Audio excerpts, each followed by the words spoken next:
Welcome back, everybody, for another bath time session. Whoa, geez, sorry. That was a little loud, wasn't it? So, up on the stand, we have Misty Morning, or Misty. And Misty is getting her second bath in preparation to go to our spring show, which will have already happened by the time you see this, to be fair. Just saying. So I thought today it would be fun while we worked on her to do a little chat on viewer questions and some of the comments that I get, some of the messages and phone calls I get. This is not going to make fun of people, so if you're looking for that, it's not going to happen. You can you can skip it. But I thought it would be fun to do some of the answers live, right? So I do answer anybody who sends me an email or makes a comment. I answer every one of them. And if you ask a question, I'm going to answer it in the comments, in the field. But I don't think that everybody sees it. And I bet you that more people than just you are interested. So we're going to go over some of the questions that I get. Some of them are repetitive, right? So it's easy enough for me to answer. Some are unique questions that I absolutely love and hadn't thought about. And it got me to the point where I was like, I do all these videos completely unscripted, unthought through, right? We just kind of talk about what comes to mind, what's happening. And this is a way to sort of catch up. Now, if you saw my last video with Misty grooming, she was groomed, well, she was bathed 4 days ago. So just like every show goat, she was groomed at this point 2 weeks ago for her spring brush out. And that was just a serious brush session. It took a long time, but we got her brushed out. Then after that, just 4 days ago, she was bathed for the first time. And that required a touch-up brush out, right? And then her bathing. Well, if you watched that video, you saw me get more and more frustrated because despite the fact that I spent almost a full hour brushing her out 2 weeks, well, at that point it was a week before, and then spent time like I'm doing now brushing her out before we bathed, I had found some serious knotting that got missed, particularly on the back side here. So we'll do that on the second side. The good news is that it's gone. The bad news is that I lied to you. So at the end of the last video, I sort of just said, okay, we're done, right? She's done, I'm done, my patience is fried, I have more goats to groom, and she's no longer enjoying it, and we just need to be done. And so we sort of ended it, and I explained that I was going to put her back in the pasture. And then I knew I was pulling her out today, which is 4 days later, so we'll just get that knot today. Well, I lied to you because I couldn't fathom, I just couldn't do it. I couldn't fathom the thought of putting her back in the pasture, knowing that there was a knot in her hair, knowing that that tangle was potentially, even for 4 days, was potentially going to get worse. And in fact, in the video, I said, it's not a big deal. It's only 4 days. How bad could it get? Well, I didn't want it to get bad at all, right? I didn't want it to get worse. I had been working on it for, I don't know, at that time, probably 10 or 15 minutes. And so I just kept her up on the stand. And off camera, she and I got through it. It took like another 30 minutes and it was pretty miserable. It wasn't painful, let me be clear, right? This does not hurt them. They're not knots in the traditional sense of what you're thinking if you're brushing your hair. It's really cashmere shed out that's getting caught up in the hair. And in order to prevent it from becoming a giant mat that hurts and pulls at the skin, you need to get it out. And typically, it requires some assistance, right? Because they're not, at the end of the day, they're not brushing their hair every day, right? And that shed out has to move itself from the skin all the way down through the shafts of the hair. And it often gets caught up as it's going through that journey. This is all cashmere that's still coming out of her. despite all of those brushes. But thankfully it's coming out without being a big tangled mess because we haven't bathed her yet. And it's so much easier when they're nice and dry and silky smooth to really just move that gently through and encourage it to come out. So I did end up lying. It did end up taking me, I don't know, somewhere between 35 and 45 minutes to work that entire mess out. We used Detangler Spray. We used every tool and trick I had. And it was not fun, but we got it done. So you won't have to deal with that today, thankfully. You are dealing with quite a bit of cashmere still coming out, which is why I'm using the undercoat rake. And I typically do not use that first because it can catch in the hair and it can make things worse if you don't use it appropriately. Now, disclaimer, I am not a professional groomer. I have never claimed to be one. I have been grooming goats a long time, but I learn something new from other goat breeders and other groomers all the time. And I can assure you that there are groomers out there that are wincing at the process that I use and the tools that I use. I'm using what works for me. It works for me and my goats. It probably is different for you.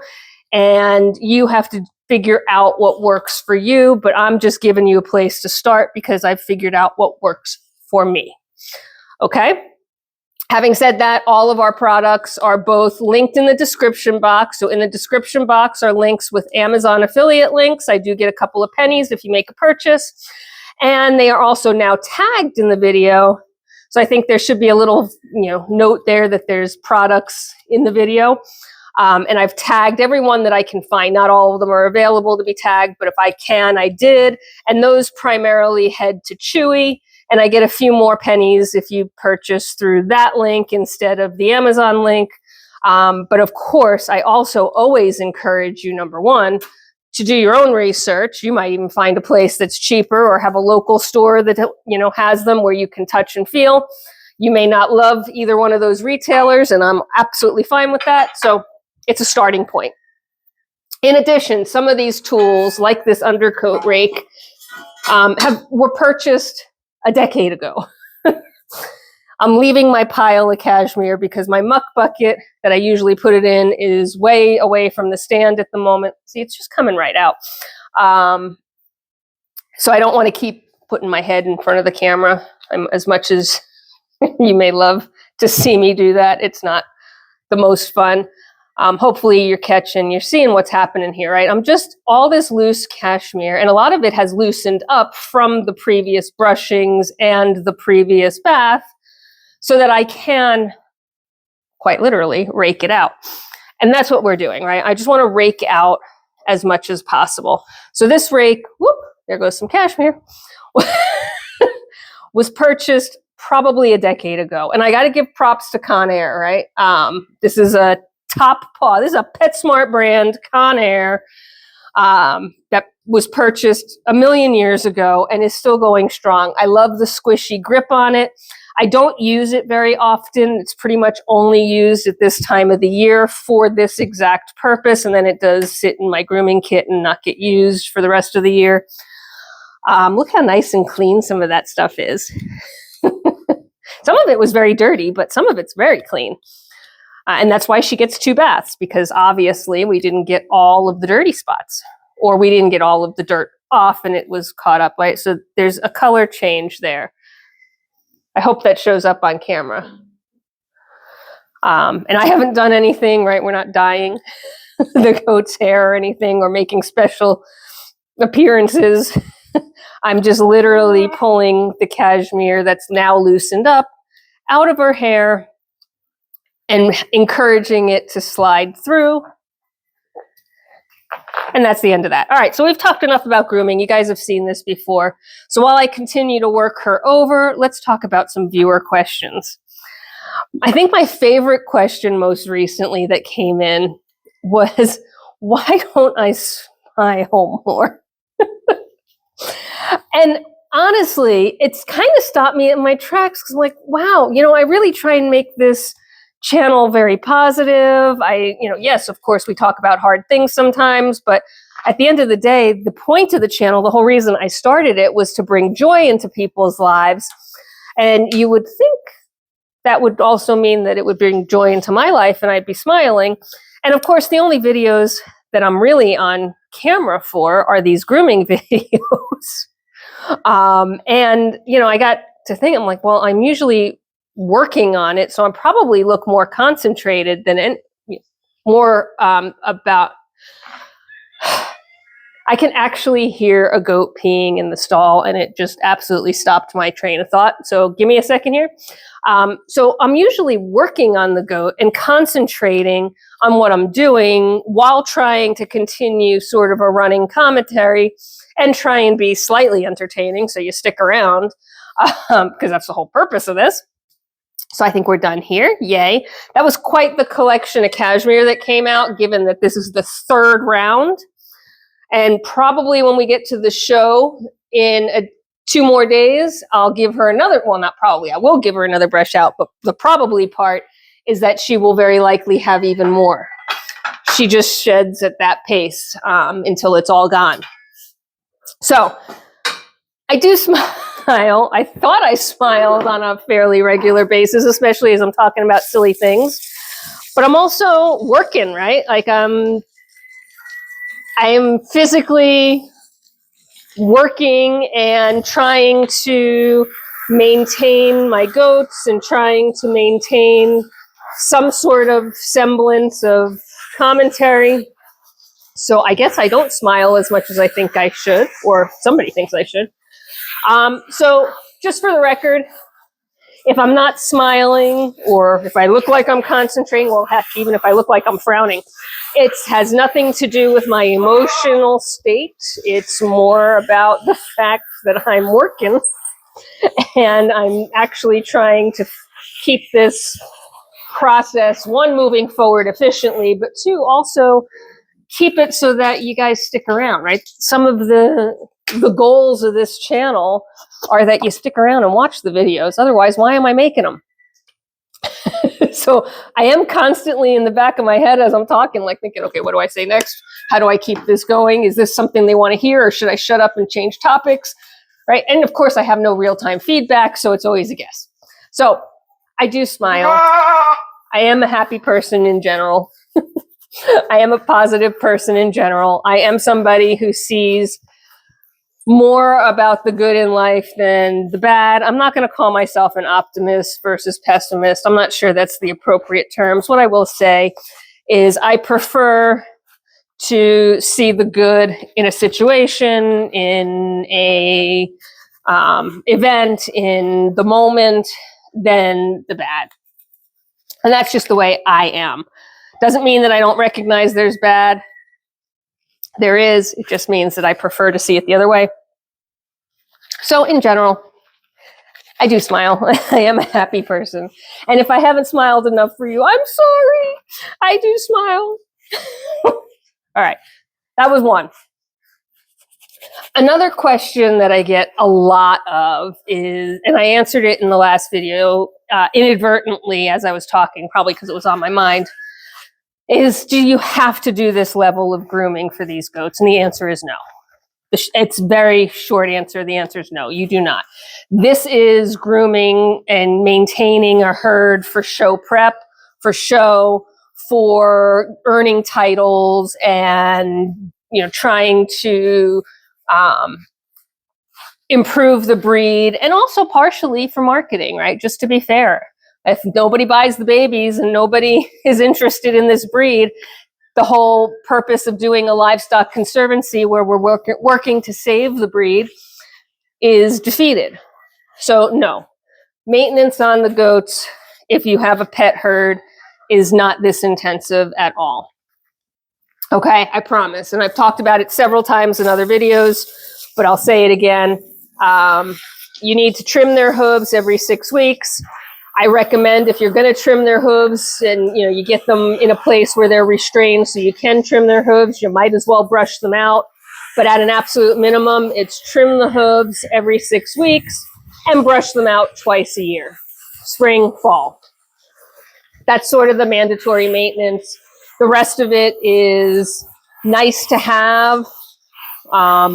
Is a good time for you to bond with your animal. It's a great time for you to put your hands on your animal, make sure their body condition is good, make sure that there's nothing creepy crawly on them, make sure that they don't have any boo-boos, you can't see under all that fur, right? It's just a good chance to spend some time with your goat. But it is not mandatory. You can have pasture ornaments that never really get a bath and never really get fully, dolled up in the show. Heck, sorry. You can even shave them, and then you don't have to worry about maintaining their coat. Of course, that defeats the purpose because some of the specialty about this breed is the coat. But if you decide that you're not interested in maintaining them that way, you can cut the coat, you can shave the coat. It does not need to be there. You still get the same personality in the goat. You still get the same fun. You still have to maintain hooves. There's nothing you can do about that. But there are ways to get around coat maintenance if you don't want to maintain the coat. And a lot of people who are not doing show prep are indeed simply either trimming the coat up so it's not dragging the floor, and that helps a lot, or they're cutting the coat short, and that helps even more because then there's really nothing to brush and groom. Now, I just laid in all that conditioner. That is a human grade conditioner, by the way. It's Tresemme. It's the only human grade product that we use. The rest is formulated for either livestock or horses or goats or something to that effect. But I just like what Tresemme does for their coat. That's me.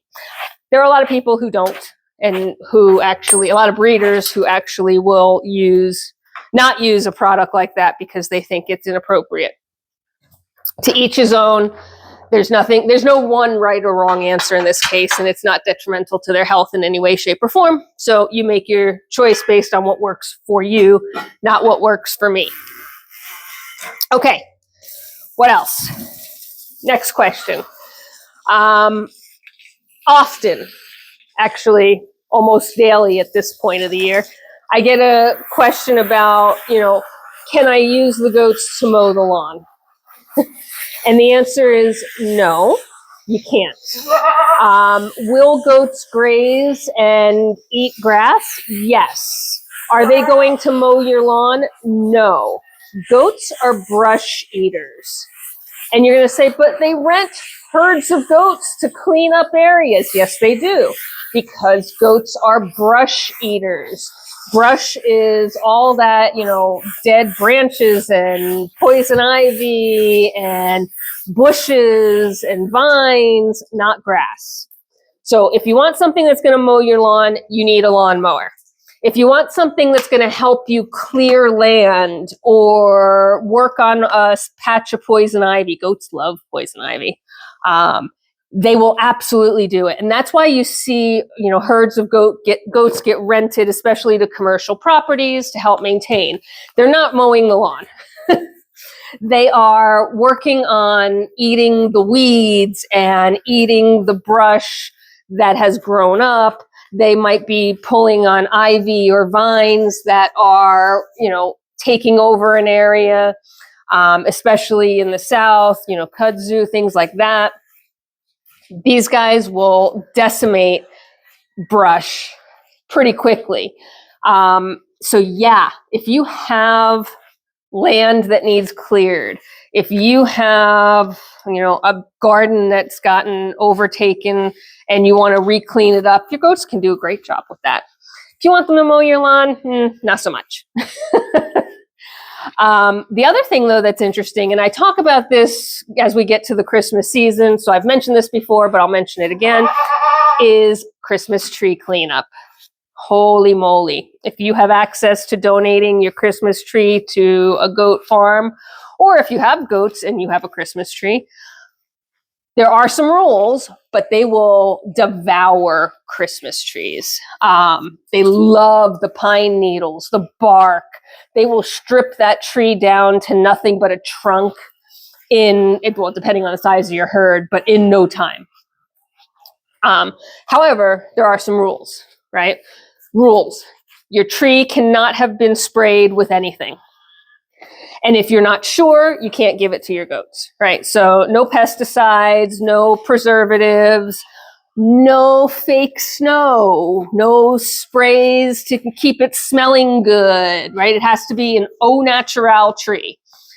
2, you can't put anything in the tree's water while it's in your house, right? No bleach, no additives there, no preservatives there, because it does get sucked up into the tree and ultimately then the goats would eat it and that would be bad.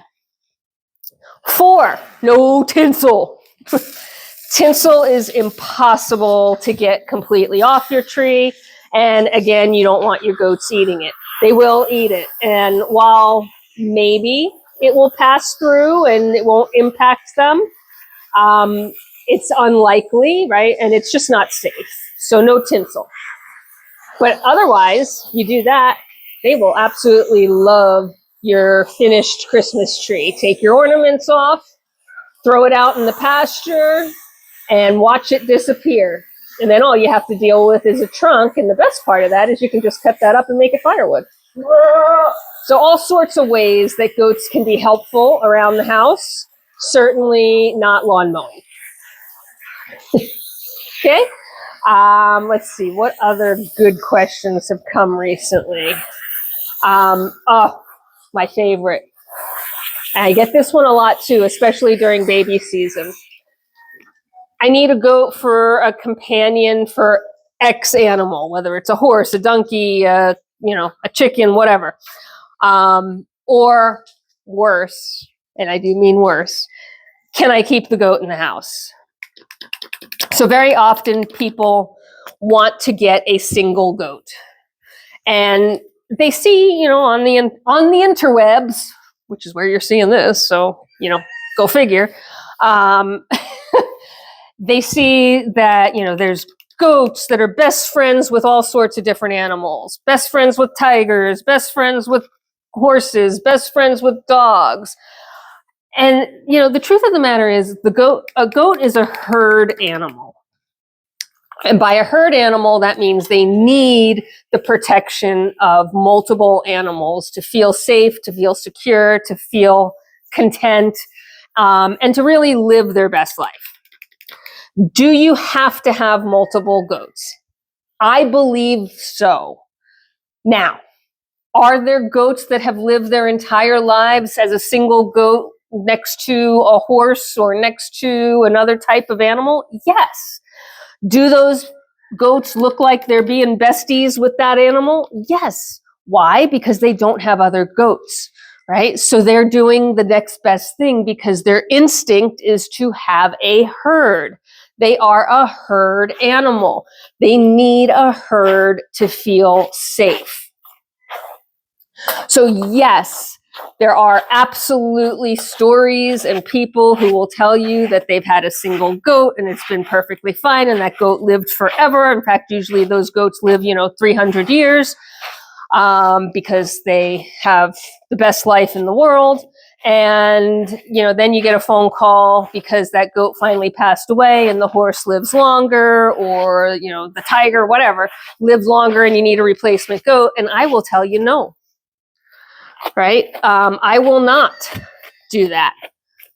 I'm glancing outside because my turkeys are having a little bit of a tiff and I just wanted to make sure that's all it was. Thankfully, that's all it was. They're just being boys, being turkeys. So at any rate, so no, I will not sell you a single goat for that purpose. And yes, that means that as people find out, sure, they can lie to me and there's really no way for me to validate that. But I've gotten pretty good at sussing it out, right? So that is myth number 1, is that you can have a single goat. Myth number 2, your goat can live in the house. Just, they can be potty trained or put a diaper on them.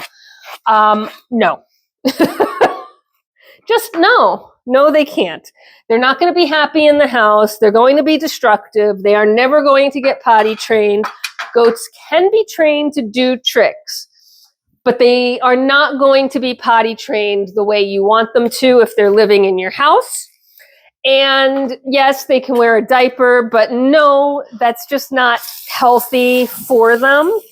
And you know, unless you're, I mean, these goats pee and poop all the time, like not once an hour. It could be 3 times an hour. They poop and pee a lot, and they eat messy things. They eat hay, which makes a mess. They eat grain. They spit water on you, but only when you're bathing them. So are there stories out there of people who have kept goats in the house? Yes. Do I recommend it? No. Will I sell you a goat to be kept in the house for your companion animal to be sleeping in your bed with you because you love them? No. They need to be in the pasture. That is where they belong. That is where they're happiest. That is where they can live the quality of life that they should be living, and it's as close to their natural state as possible. Once again, are there stories out there of people who have had goats in the house? Yes. Are there rescues out there that have disabled goats that keep them in the house because, you know, they're 3 legs or 2 legs or they've got issues? Yes. Is that right for every goat? No. So no, I don't believe and I don't recommend and I strongly oppose goats in the house. I don't know. Some people let them in for a little bit. Sure, whatever, right? If that's your jam, knock yourselves out. But permanent living in the house, no. They need outside. They need to be outside, period. In conjunction with that, I get a lot of, can I just put them out in the yard and leave them alone? And that answer was also no. They need a shelter. Do they need a barn like I have? No. I did not start with a barn. I started with a children's shed. Seriously, like a playhouse kind of thing. I had 2 baby goats, and that is what we started with. And then I bought a shed kit, you know, one of those Home Depot specials, and we used a Home Depot shed. It had to have windows so that it had ventilation. But, you know, we used one of those, and we put a doggy door size thing in it so the goats could go in and out, and then it had the bigger door, like the garage door section, where I could clean it, get in and out. So no, you don't have to have a giant barn.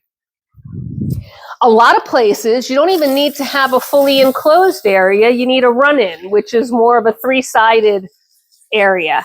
But they need a place to be protected from the elements.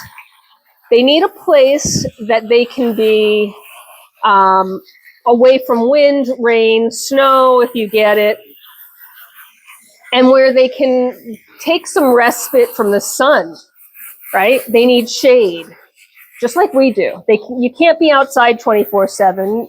It would not be good for you. Well, it's not good for them. They need shelter.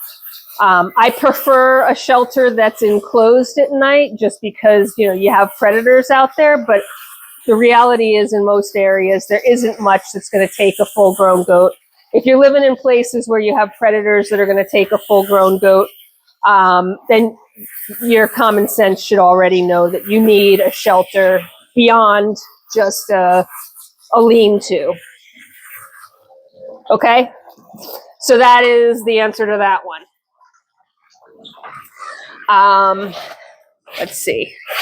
I think one of the next biggest questions I get is, you know, how often do I have to feed them? Every day. Every day. They need food. They need water. It's just the way it is. They do graze the pasture, and it is nice and supplemental, but it is not full nutrition for them. I don't care how many acres you have, right? And that's the other thing. Well, if I had more acres, they'd have more stuff to eat. No, that's not the way it works. They need hay. Minimally, they need hay. Grain is optional and is dependent really on what you're using your goat for. If it's a pasture ornament, meaning just a pet out there, then it's totally optional. They don't need it. Of course, it's a nice to have. Hay is non-optional. Hay is a requirement, just so we're clear. There is no option with hay. Now, you saw me do all this brushing and pulling all this cashmere out, and I'm still finding more. But it's coming out nice and easy, of course, thankfully. So amazing how much is hidden in that hair, despite looking like she's got no hair left. So yes, you need to feed your goats. Yes, you need to buy food for your goats, whether you're buying hay or you're buying grain or you're buying both. And grain is not a replacement for hay. Hay is the mandatory. Grain is the not so mandatory, depending again on what your purpose is. If you're milking, you're going to want grain. If you're not milking and they're just pasture ornaments, then it's totally optional, right? So it kind of varies depending on the purpose that you have the goat. Next, and this one was less of a question and more of a comment, and I get this a lot. I knew when I started this journey that if I was going to put my animals and my husbandry on display in the raw, right? This is unedited. I'm not setting up scenes. I'm not cleaning in advance of taking videos. Sometimes I'm cleaning after I take the videos. I get a lot of complaints, less question, more complaint. My favorite one recently was about this grooming stand. And the person was very upset with the fact that there was a chain holding them and that they had a metal piece under their neck and that it was hurting them. And the answer is it's not, okay? I don't use restraint systems that will hurt the animal. That would defeat the purpose.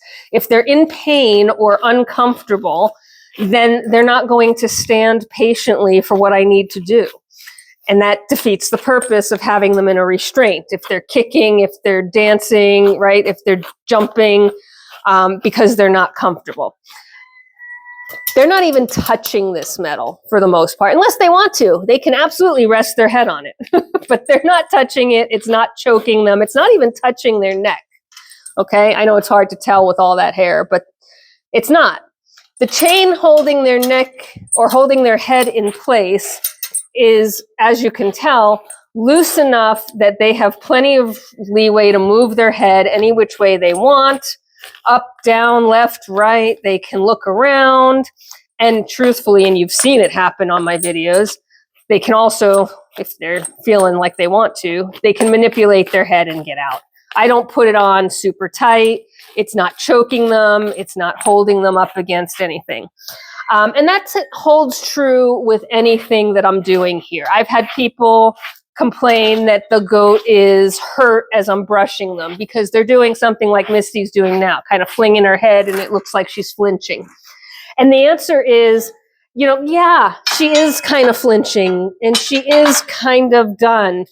But it's because we've been on the stand now for, 20, 30 minutes. And she's run out of patience. It's not pain. It's not discomfort in any way, shape, or form. If it were, I wouldn't do it that way. And the reason I say I wouldn't do it that way is because it makes no sense. If I put a goat up on the stand like I do now and hurt them, right? If I take a brush and just start yanking hair out because it's easier and, leaving bald patches because I've yanked so much hair out at the root. Yeah, I guess that would be effective in getting the hair out, right? And getting the knots out. But it wouldn't maintain the coat in pristine condition, which would defeat the purpose for me. But the other thing is the goat isn't going to forget that. And that means the next time I put them on the stand, they're not going to be cooperative. And they're going to be ornery about it. And they already sometimes get ornery on their own. I don't need to add more to it. It just defeats the purpose of me being able to groom them quite easily and have them have, for the most part, enough patience to tolerate it. I just don't understand the thought process there. I really don't. When that question came in, I was a little shocked by it, but I was not surprised, right? Over the year that I've been doing this, a little over a year now, right? Oh, hell, heck, did it again. That's twice in one video. my curse jar is going to be full. And yes, I know that's not real curse, but you don't understand. I curse all the time like a sailor. And if you know me in real life, it's taking so much effort to not drop an F-bomb every 10 minutes because that's usually what I do. So, and like I said, I knew that putting myself out here and on display was going to open the door for animal rights people. And not everybody agrees with having livestock. Not everybody agrees with having barn cats. Not everybody agrees with, having pets, period, right? That's fine. I'm okay. You can have that opinion. In fact, I'd love to have an open discussion with you about it. And I've asked in some of my videos to, let's have some discussion in the commentary because there are valid opinions on every side. And I'd love to put that picture out there for the public, right? Let's have that discourse on whether or not barn cats make sense or cruel. Are you shortening their lifespan? I've actually been I was at one point one of those people who thought that barn cats were the antithesis of good cat care. And now I have 3 barn cats who live the good life. Circumstances change, experiences change, positions can change. And that's why I love to open the debate and the discussion, because my position that's current might change based on what you have to say. But let's do it in a polite way, right?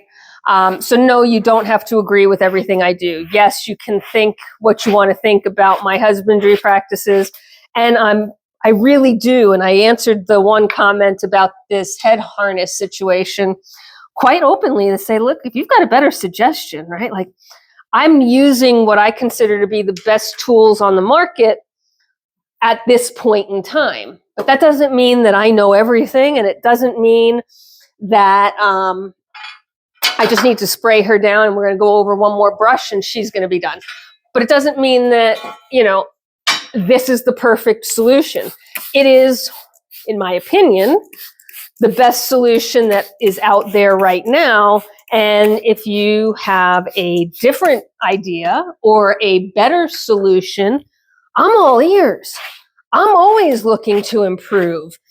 It would not be the first time that I have invested in a tool or a thing or a process and discovered that that is not something that works for me, and I don't want to do it.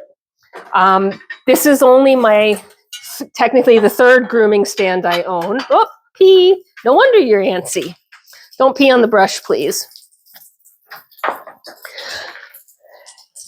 So I have to wait for her to finish. Oh, that's quite the pee.